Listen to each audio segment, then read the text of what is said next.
Coming up on Locked On Dodgers, another championship trophy is coming home to LA. We're going to talk about bandwagon fans, halftime shows, and we'll actually even touch on a little bit of Dodgers news with the free agent signing they made. So let's get Locked On Dodgers.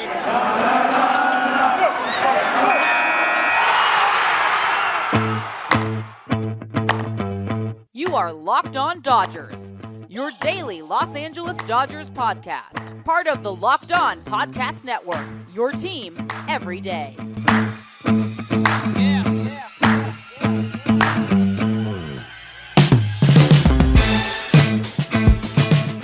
Hello, Dodger fans. I am Jeff Snider of Baseball Essential, and this is Locked On Dodgers, part of the Locked On Podcast Network, your team every day. Vince and I are doing a split episode, so he will be with you for the second half of this show. We want to thank you for making Locked On Dodgers your first listen every day. Remember, this show is free and available on all podcast platforms and on YouTube simply by searching for Locked On Dodgers. This is the daily podcast covering the Los Angeles Dodgers, bringing you the smart fans' perspective on our boys in blue. I want to remind you, if you haven't yet subscribed on YouTube, we would love if you do that. We have a giveaway coming up as soon as we get to 800 subscribers. Last I checked, we are 5 away, so let's get that number up there because we bring you Dodgers content every single weekday morning. We love talking Dodgers with you. Vince and I are both lifelong Dodger fans who've both spent time covering the Dodgers as fans and as media. And so we think we bring you a pretty good, unique perspective on the Dodgers, and we love doing it, and we hope you love listening to us. So today, not a lot of Dodgers news, but a little bit. Vince is going to get to the actual Dodgers news a little bit later. But the Rams won the Super Bowl, and it was an exciting game. The last several weeks of the postseason in the NFL were really exciting. This game, again, came down to, it was a 3-point game. The Bengals had a chance to drive down and tie it with a field goal, but the Rams defense stepped up. I'm not a football expert. Those of you who listen to this show or watch it regularly know that I am a baseball guy. I do enjoy I enjoy watching football to kill time. For me, every sport other than baseball is just killing time until baseball season. Unfortunately, right now, we don't know when baseball season is going to be, at least on the major league side. And so we don't know how much time we're going to have to kill. And so I was maybe a little bit more interested in this year's Super Bowl than I am sometimes, just because we don't have spring training starting this week like we thought we should.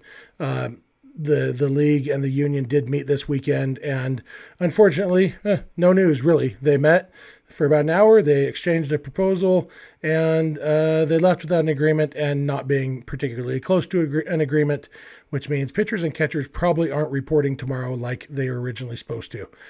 So we're going to talk a little bit about football, and it's kind of interesting with the Rams winning. The Rams are from LA now, again. The Rams have bounced around in their history, and when I was a teenager, the Rams were the LA Rams, although they played in Anaheim. That sounds familiar, huh? Same stadium even. But then the Rams and the Raiders both moved out of LA or the LA area. Rams went to St. Louis, the Raiders went back to Oakland, and now both teams have moved again. The Rams came back to LA, to real LA this time. The Raiders have gone to Las Vegas. But there's a whole generation of fans who, if you were a football fan who's, a little bit younger than me, you didn't have a home team to grow up. If you are from the LA area, you didn't have a home team to grow up rooting for. And so a lot of LA fans had to choose a different team or not be football fans or just be kind of general football fans and not really have a favorite team. And that's hard. I live in Utah as a baseball fan, so I understand that. I meet a lot of people, most of my friends around here who grew up here in Utah who are baseball fans, they have a ton of different favorite teams. There's a lot of Braves fans here because the Braves were on TBS, and so they could watch the Braves growing up. And Dale Murphy lives here near us, and he was the big Braves star. So between the Dale Murphy connection and the TBS connection, there's a lot of Braves fans here. There's also, as you would expect, a fair amount of Red Sox fans and Yankee fans and Cubs fans, just kind of the big names. There's several Dodger fans. We've got some good Dodger fans here in Utah. a lot of California transplants come up here to Utah. The same way I ended up here in Utah. I came up to go to BYU, and a lot of Southern Californians come up to go to BYU, and a lot of us stick around. And so, a lot of Dodger fans here. But I get what it's like to grow up loving a sport and not having a local team. And I understand that there's a lot of things that go into how you choose your favorite team. And we're seeing a lot of that with the Rams, where fans who weren't Rams fans when the Rams were in St. Louis, some of them have chosen to be Rams fans now that the Rams are back. And maybe some of them didn't even choose until this year when the Rams were really good. All the Rams were, they were good a couple of years ago. They've been, pretty good since they came back to LA. And so a lot of fans have become or re-become Rams fans, whether that means giving up on an old team. Vince and I have talked about this. Vince is a Raiders fan. He got that from his uncle. And, Vince didn't change. Vince is now a Dodger fan living in LA, where a city that has two football teams, and Vince is not a fan of either of the football teams in LA. That's totally fine too, because that's what happens when you grow up without a football team, a local team. But there are a lot of people who have become Rams fans, and you see a lot of stuff back and forth on social media. You basically gatekeeping, and fan gatekeeping is always the worst, saying you're not as good a fan of me as me because X, Y, or Z. Or you can't be a fan of this team because, you weren't with us for the hard times, or, you didn't stick with us when we moved to St. Louis. So you can't just jump back. And here's my opinion on bandwagon fans. Welcome to the wagon. When the Dodgers got good in 2013, the Dodgers had, they had a couple NLCS appearances in the late, in 2008, 2009. But, basically until 2013, the Dodgers had 20 years or so of some pretty big struggles. And then the Dodgers got pretty good. Clayton Kershaw came around. Matt Kemp was really good. Obviously they both started a little bit before 2013, but this era of Dodger fans, there's a lot of people who have become Dodger fans in the last 10 years or so. And I think that's great, and even more probably in 2020 when the Dodgers won the World Series, there was even more Dodger fans came on the bandwagon. And my view is every fandom starts somewhere. For me, I was born into a Dodger family. My family, the Sniders, became Dodger fans when the Dodgers moved to LA. My dad grew up in La Puente, just, near LA. He was 4 years old when the Dodgers moved to town, and they were baseball fans. And when the Dodgers came to town, my family became Dodger fans. They became a Dodgers family. And some people might have called them front runners. Maybe they were old school Brooklyn fans saying, you haven't been with us for the bums. You haven't been through all the hard times now. And then they won the World Series their second year in LA, and it probably made people mad. And then they won two more. By the time they had been in LA for a decade, they had 3 World Series titles. And, but the fact is every fandom starts somewhere. And hopefully some of those bandwagon fans will stick around, and maybe they won't. But you need bandwagon fans. That's how you grow a fan base. If nobody new is allowed to become a fan of the team, the fan base will not grow. That's #math. And so I love bandwagon fans. I joke sometimes. I remember in the 2017 World Series, I tweeted out a joke about how brand new all the Astros fans' jerseys looked, because they were. It's like, you got an Alex Bregman jersey. How long you been a fan? This is his second year with the Astros. There were a lot of new fans, but great. They came along and now they're fans. We know what happened with Astros fans, but fans in general, you got to start somewhere. And if it takes your team winning the Super Bowl or the World Series to get you on board, great. Hope you stick around. Hope you get to experience some of the hard times and stick with the team, because the good times, the World Series wins, the Super Bowl wins, feel even better when you have had some of the struggles. But every fandom starts somewhere. And so do not be the kind of fan who doesn't let people join your team. Instead, be the kind of fan that welcomes bandwagon fans and says, come on, let's be a lifelong fan together. So I'm going to come back and talk about Super Bowl halftime shows in a little bit. I want to thank you for making Locked On Dodgers your first listen every day, and keep it Locked On Dodgers. It's February, which means maybe you've given up on your New Year's resolutions. But if your resolution was to eat better, I hope you haven't given up, and I hope you're using Built Bar to help you with that. Between the Built Bars and their Built Bar Puffs, they've got these, candy bar-like things and marshmallow-like things, both covered in 100% chocolate. Everything they make is covered in 100% chocolate. And it's all low calorie, low carb, low sugar, high protein, high fiber, and delicious. Delicious is the most important part. That's what they start with. They start with delicious, and then they figure out how to make it healthy. And they do a great job at both. So if you haven't tried Built Bar yet, it's time. Get some bars, get some puffs, whatever you need. Go to built.com and use promo code LOCKED15, and you will get 15% off your order. That's promo code LOCKED15 for 15% off at built.com. And while you're on the internet taking my advice, go to rockauto.com. If you have a car and you ever need auto parts, you should get them at rockauto.com. You will pay less than the auto parts store, and you won't have to go to the auto parts store. All you got to do is plan ahead a little bit because, they have to ship it to you. But a lot of times when you go to the auto parts store, they're going to have to order in the part anyway because they're not going to carry everything exactly what you need. So chances are it's not even going to take any longer. So just sit down at your computer, go to rockauto.com, and you can browse your car or truck and see everything that's available for it. And you're going to be surprised when you look and realize that you are paying less. You're getting great customer service. Everything about Rock Auto is better than going to the auto parts store. I promise you, I've used it myself. I have saved hundreds and hundreds of dollars, and you will too if you make all your auto parts purchases at rockauto.com and write Locked On in their How Did You Hear About Us box so they will know that we sent you. Amazing selection, reliably low prices, all the parts your car will ever need, rockauto.com. All right, I'm back. There was a halftime show at the Super Bowl. I don't know if you heard about that. They do that sometimes. It's always kind of funny. I remember growing up, people, it was always complaining, why are they doing the Rolling Stones? They're so old. And, now people like me are the old people. And you realize, having this cool, nostalgic throwback Super Bowl halftime show, it was kind of fun. I'm not a huge Snoop Dogg fan, Dr. Dre fan.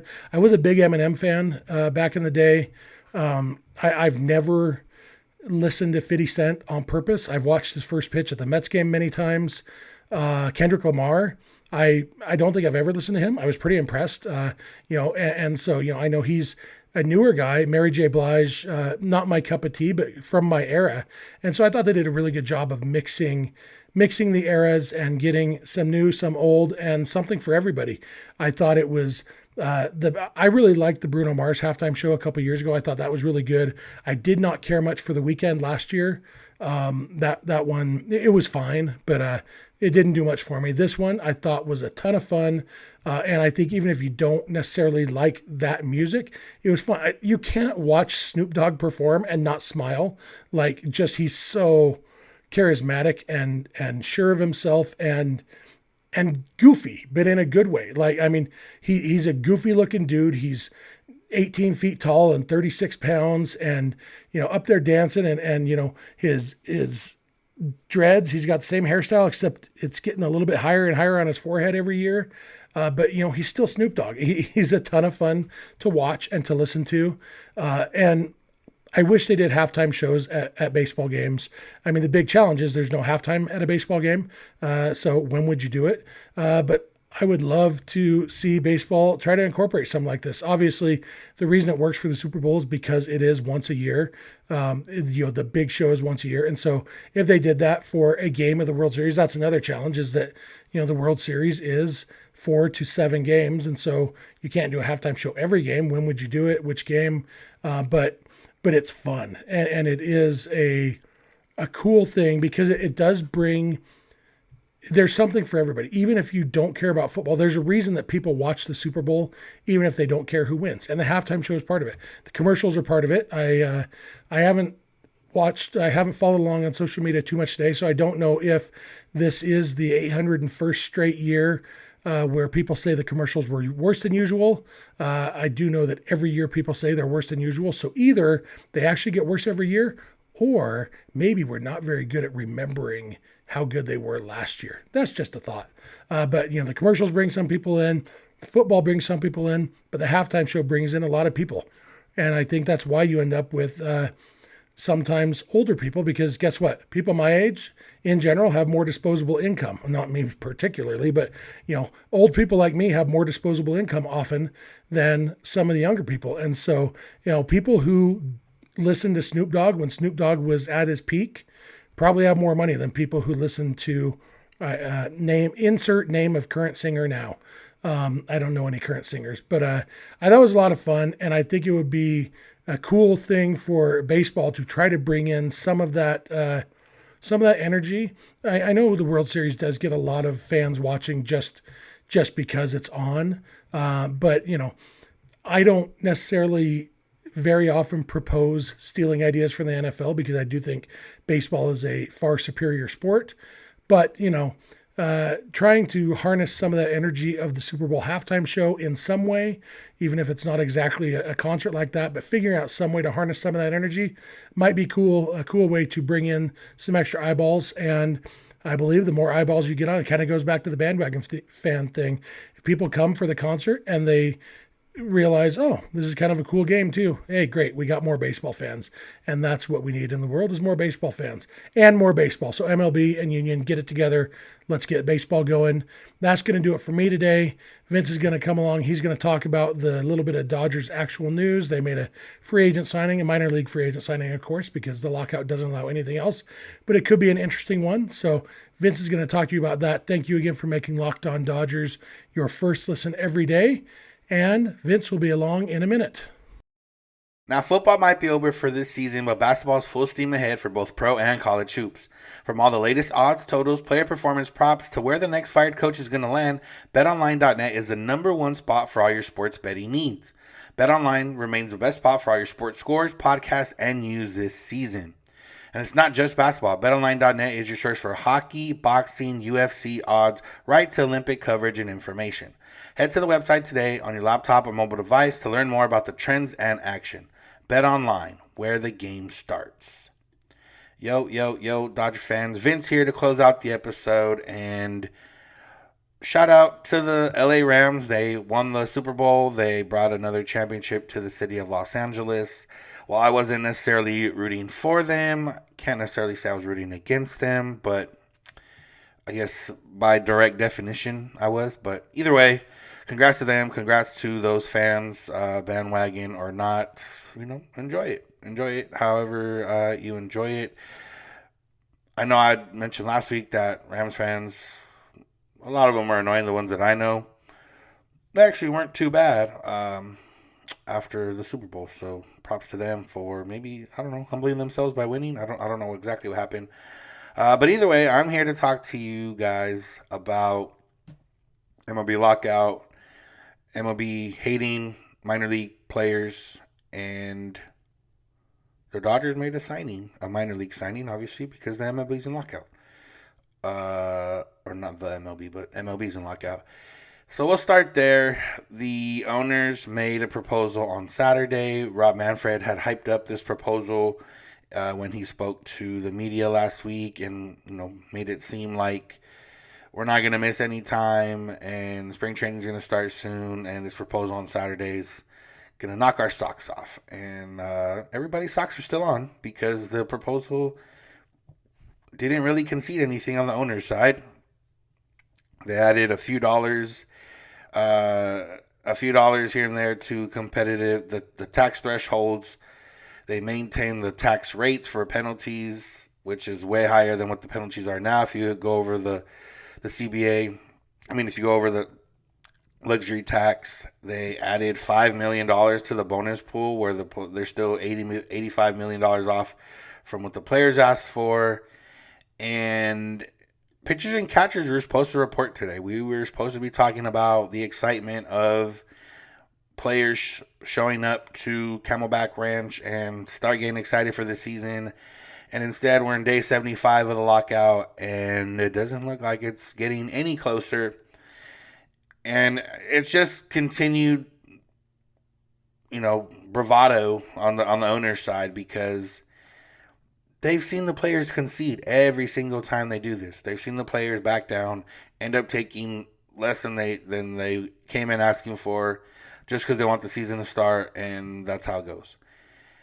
And that's what they're trying to do here again. And although right now, as we're getting closer to season, it appears that the players are forming a strong united front, not conceding. They've already made some concessions, but haven't really made, any ridiculous concessions. I'd be like, damn, the players gave up. But we're getting close. I do think that obviously pitching catcher is supposed to report today. I do think they could get away theoretically with negotiating for 2 more weeks before the season's actually in jeopardy. If they can come up with a deal by March 1st or the first week of March, maybe, it's very possible that the season doesn't get delayed, or if it does, maybe just by a week. But it appears that the players are in it for the long haul at this point, and we've heard different things about how owners don't care too much about April games, losing those because they're not that well attended, usually because of bad weather on most of the East Coast. Obviously, the Dodgers don't have that issue, so the Dodgers would lose more money theoretically than some of these other teams. But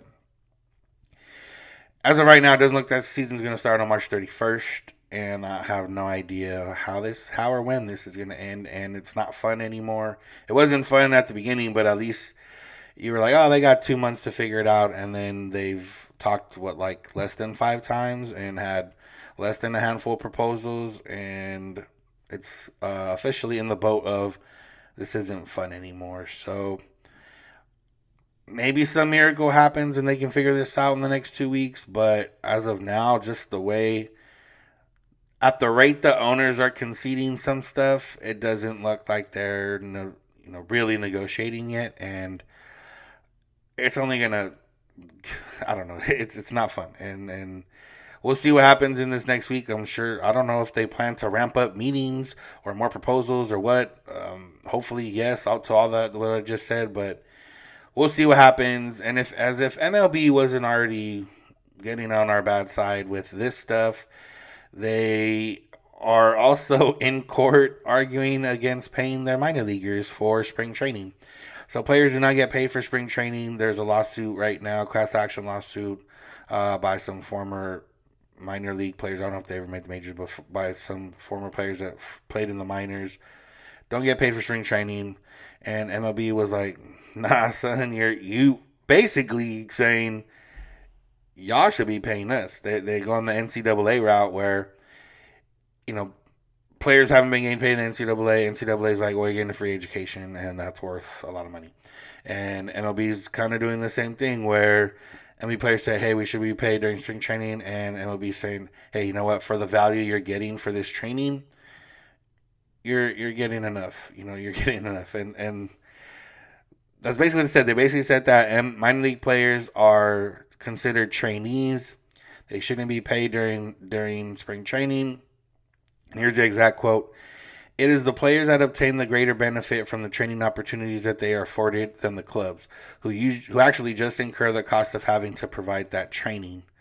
During the training season, the players are not employees and would not be subject to either the Fair Labor Standards Act or any state minimum wage act.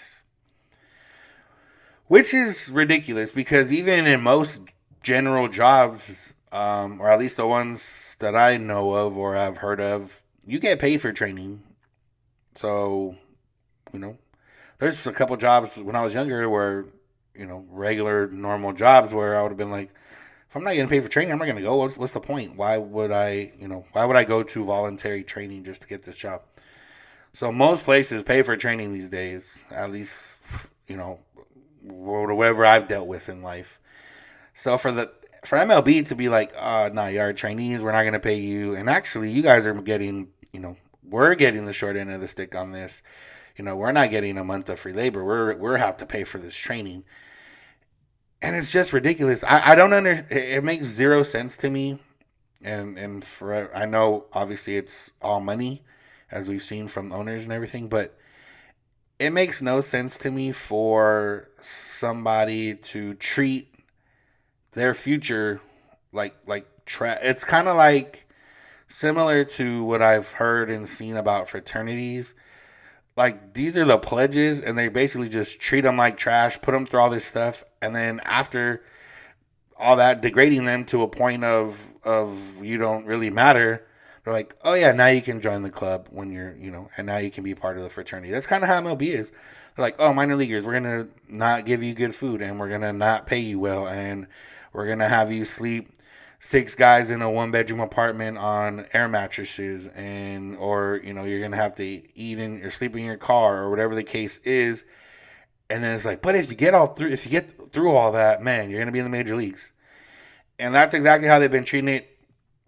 Makes no sense to me why you wouldn't want your players to be in top-notch shape. Why would you want your future guys that are going to try to help you win a World Series, why would you want them possibly, hindering their playing by injuries that could happen by, like I said, sleeping on air mattress, sleeping on the floor, sleeping in a car, whatever the case is, by being malnutrition, by, these guys have said that they sometimes they have to eat fast food because that's all they can afford on what they're either getting paid, whatever their bonus, whatever the case is, whatever money they have, and while Chad Ochocinco makes it very clear that you can eat McDonald's every day and still perform at an elite level, some of these guys, their bodies don't work that way. And if you're eating McDonald's, how many players that probably had the talent to make the big leagues don't end up making it because of they don't get the right nutrition, so they don't perform as well as they could. And, they end up having to leave the game of baseball because they don't make enough money. And it's just weird to me. The Dodgers are do it too, to a certain extent. The Dodgers have revamped their food so that, their minor league players do eat well. But, they weren't even the first ones to offer housing. Actually, the Astros were the first ones this last year to pay for housing for minor leaguers. I think it's going to happen all around next year. But it's just weird how, MLB does this, and they're obviously trying to continue to do it. And this we'll have to monitor this trial. It's going to keep going on, and we'll see what happens. But yeah, basically, minor leaguers, for whatever reason, get the short end of the stick a lot, and it makes no sense to me. But that's how it goes. Speaking of minor leaguers, Dodgers made a minor league signing over the weekend. They signed Steven Romero. He is a right-handed bat who played in the majors from 2014 to 2016 with the Mariners, has spent the last few years in Japan, and become a slugger of sorts. Not a crazy slugger, but he's hit 99 home runs in 445 games over there in Japan. Or in the NPB. He did hit 3 home runs in another league over there, but he's a guy who can play outfield and second base and a little bit of first base. He's, I don't know, a flyer at this point. I know someone that mentioned, Rosenthal mentioned potential DH option if CBA indeed includes universal DH, which Manfred says already agreed upon. I hope they wouldn't retract on that. But yeah, interesting. I guess he's 33 years old. He's not crazy big. He's 6'2", 220. I think it's probably more of a depth signing at this point. Maybe they see something in the swing that they can enhance, or something that can work well. When he's with the Mariners from 2014, 2016, you think of Chris Taylor vibes. But I wouldn't expect, I don't have high expectations for this guy. But, either way, he's a guy that has had success overseas, maybe could bring that success over here, and at the very least, he can be depth in AAA if he wants to remain over here. So that's all they got on him, Steven Romero. We'll if the name becomes big enough, remember where you heard about him first, probably here or on Twitter. So either way, that's going to do it for me on today's episode. Thank y'all for listening. Thank you for checking in with us every day. Thank you for making us your first listen of the day every day. We will be back this week talking about not pitchers and catchers reporting, but maybe get into a little bit more stuff about this upcoming season, and maybe still getting Keith Law to talk about his prospects. He has the Dodgers as the top farm system. He has a bunch of guys in his top 100, and he also released his top 20 Dodgers prospects, so there's a lot to talk about. But if your first listen is us and your second listen should be Locked On Bets, your daily one-stop shop for all your gambling needs, hosted by your boy Q with expert analysis and insight from Lee Sterling. It's also free and available wherever you get podcasts. You can find us on social media, Twitter and Instagram at Locked On Dodgers. Jeff is on Twitter at Snydog. I'm at Vince Samperio. If you want to call and leave us a voicemail or send us a text, you can do so at 323-863-5625 or send us an email, lockedondodgers@gmail.com. We're here every weekday morning, and we hope you'll be with us. When you get in your car or if you're at home, tell your smart device to play podcast Locked On Dodgers. And remember, you don't have to agree, you just have to listen. Have a good one.